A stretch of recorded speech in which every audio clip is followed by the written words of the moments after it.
Chapter 4. Personal Security. Section 2. Justice. We all want to be treated fairly, and we all have a sense of what is right. When justice is used as a mere rallying cry, it can be severely distorted.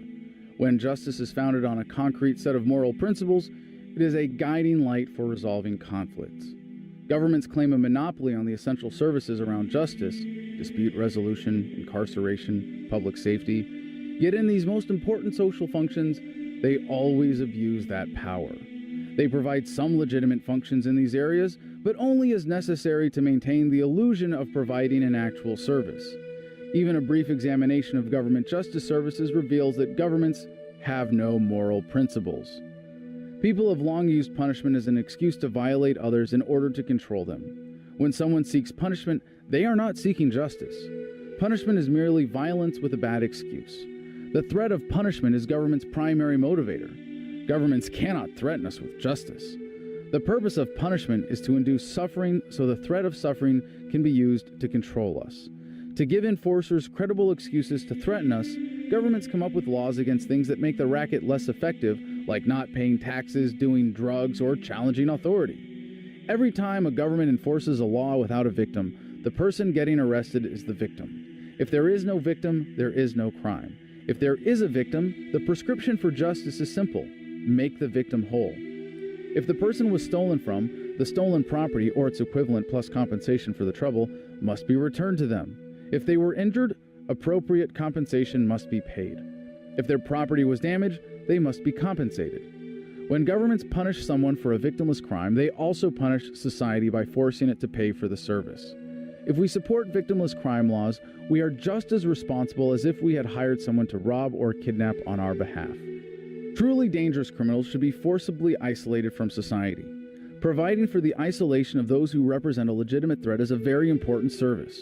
Because governments have taken a monopoly on this most important function, despite their ineffectiveness, they are generally allowed to take on similar functions made possible by that monopoly.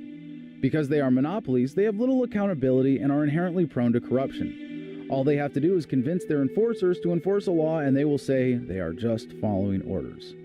When government is trusted with the power to determine justice, we end up with corrupt judges working with corrupt prosecutors, working with corrupt cops, while corrupt politicians give them an excuse to point guns at peaceful people every time they pass a victimless crime law. Judging an individual's behavior to be wrong does not give you the right to punish them.